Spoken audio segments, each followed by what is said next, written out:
Imagine this. You've been dieting for weeks, eating chicken and rice like a robot, running every morning. You step on the scale and you've lost weight. Nice.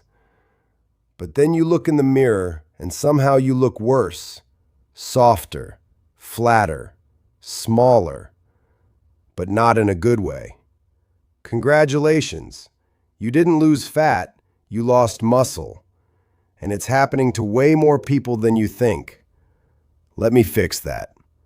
The internet is full of fat loss circuses, magic creams, fat melting belts, sweatsuits, and thousands of videos promoting magic formulas to lose fat in 7 days. And somehow, with all that information, most people still have no idea how fat loss actually works. So I went through my DMs and comments and I pulled the most asked fat loss questions. And in this video, I'm answering all of them. No fluff, no bro science. That's what actually works. And by the end of the video, you will have a complete plan, and even an autopilot method for the lazy ones. Yeah, I see you. Good question. And the answer is simpler than you think. Your body is basically a survival machine. It doesn't want to lose fat, it wants to keep it. Because fat is backup energy, like emergency fuel. So it only uses it when it has no choice. If you eat less than your body needs, not enough fuel is coming in. So what does your body do? It goes to storage, breaks down the fat, and uses it as fuel. And most of it leaves your body as carbon dioxide or as water through sweat. So every time you exhale during a hard workout, that is literally fat leaving your body. But here's where people completely mess this up. All of this only works if you're in a calorie deficit. You can destroy yourself at the gym. New cardio every day. Sweat like crazy. Breathe like a broken air conditioner on max power. If you're still eating more calories than you burn, nothing happens. So the goal is to be in a calorie deficit to force your body to use fat, but not so aggressive that it starts sacrificing muscle. But we'll come back to this later. This is the eternal debate, and the answer is both. But not for the reason most people think, because neither of them is burning fat magically. They're both just tools to burn calories so you can stay in a calorie deficit. That's it. Now here's the difference. When you do cardio, your body needs energy fast, so it goes for the quickest source available, glucose. On the other side, fat is slower to use, so during intense cardio, your body can't rely on it fast enough. But here's where things get interesting. After your cardio session, your body kicks into recovery mode. That's what we call the afterburn effect. Your body starts aggressively pulling from fat stores to recover, even while you're sitting on the couch or sleeping. So cardio doesn't just burn fat during the workout, it sets up the fat burning for hours after. Now lifting weights is completely different. Weightlifting is not primarily a fat burning tool, it's a muscle protection tool. Because when you're in a caloric deficit and losing fat, your body is looking for energy everywhere. And if your muscles aren't being used, your body starts getting rid of it. That's how people end up losing weight, but looking worse. That's why you need both. Cardio to create a fat-burning environment, and weightlifting to protect your muscle so you lose fat and not the shape you've been building. And there's a bonus. The more muscle you have, the more calories your body burns, even at rest. No, just know. Sweat is your body's cooling system. When you exercise, your muscles generate heat and your body sweats to cool down. And I know what you're thinking. Didn't you say fat leaves the body through sweat? Yes. But that doesn't mean sweating more means burning more fat. For example, when you weigh yourself after a sweaty session and see you've lost 2 kilos, that's just water. Drink a glass, and it comes right back.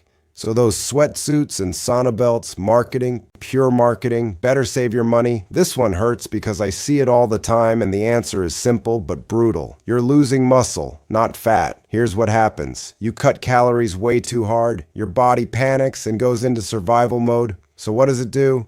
It gets rid of what costs the most energy, your muscles, because muscle is expensive to maintain. Fat is cheap, so now you're losing weight, but you look smaller.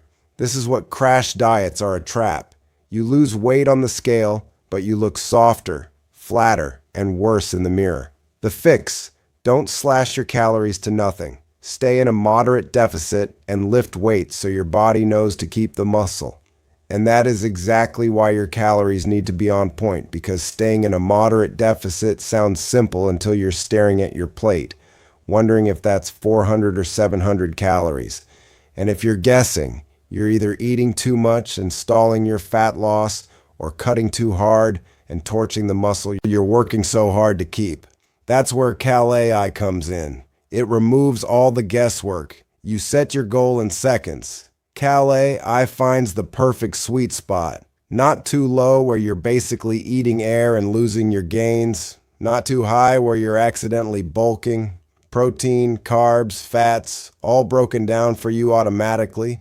And logging your food, forget the spreadsheets. You just snap a picture of your meal. Cal-AI scans it and instantly gives you the numbers.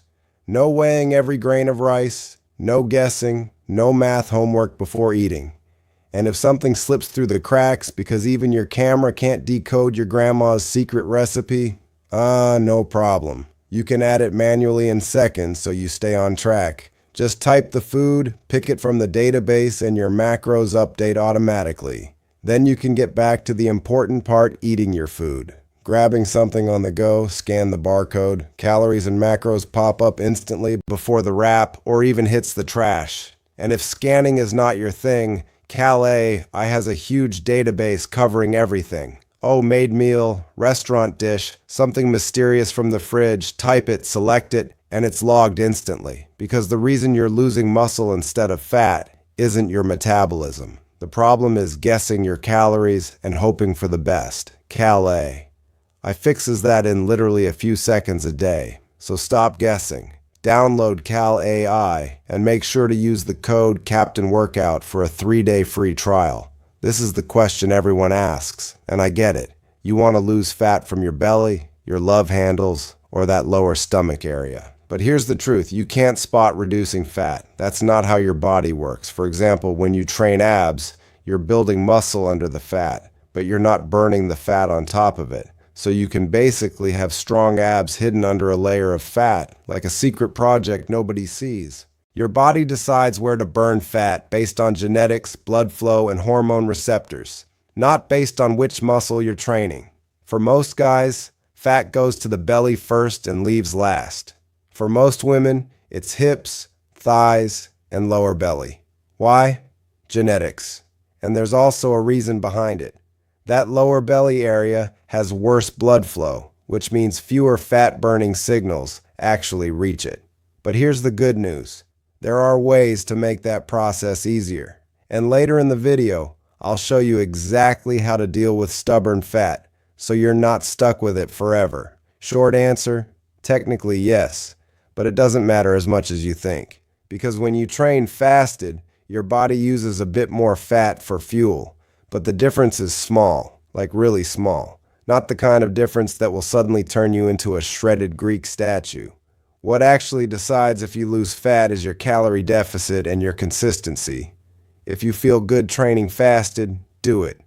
If you feel weak, low energy, eat something light before. Dates, a banana, some honey. Quick to digest, light on the stomach, and it gives you the fuel you need, because performance matters. Better workouts mean more muscle kept. More muscle kept means a better physique. So don't overcomplicate this.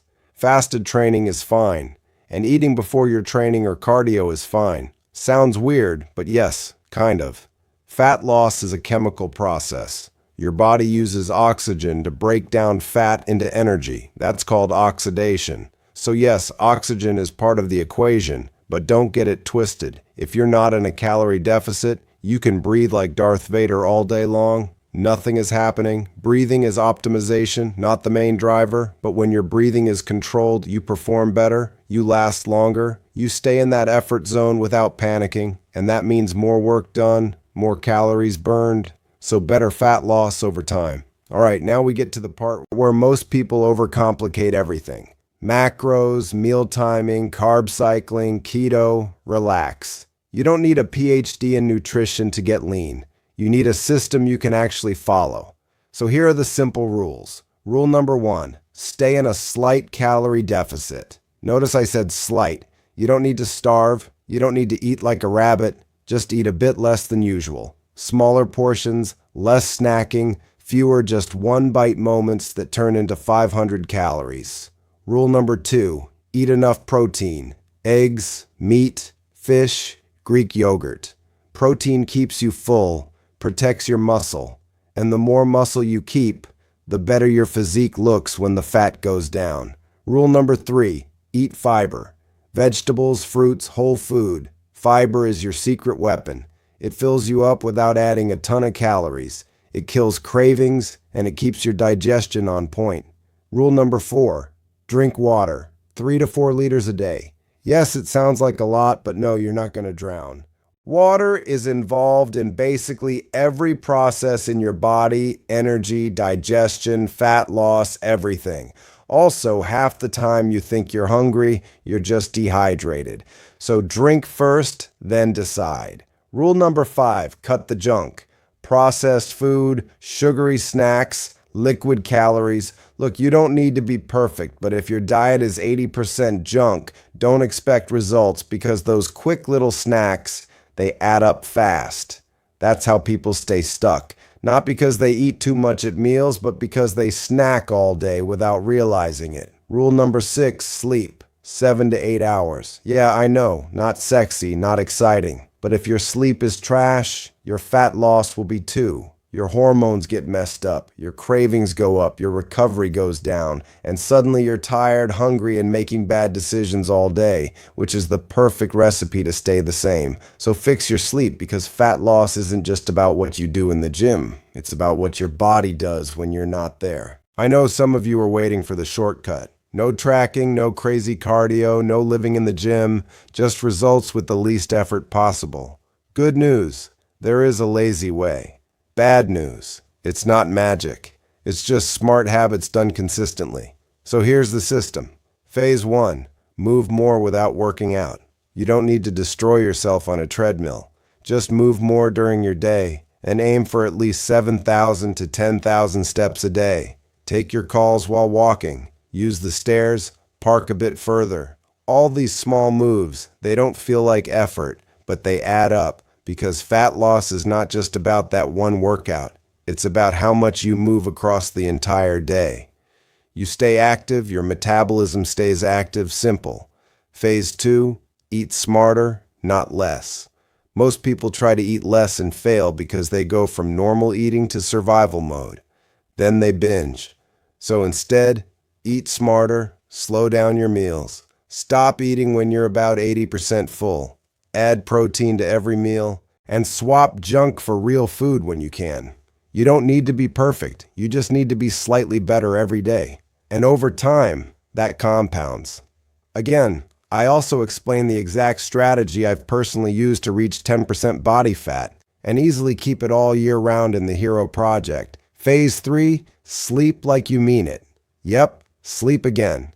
Because it's not just about how long you sleep, it's about how good that sleep is. You can stay in bed for 8 hours, but if your sleep quality is trash, your results will be too. So fix the basics.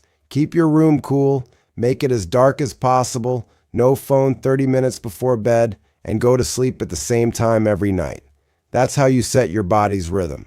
And if your environment is noisy, use earplugs. Simple fix, big difference. Now listen, this method won't give you abs in 30 days, but it will fix your habits. And once your habits are fixed, your body follows. But fat loss is only half the equation. Because if you don't build the muscle underneath, you don't get that aesthetic look. So if you want to build the physique that actually stands out, watch this video.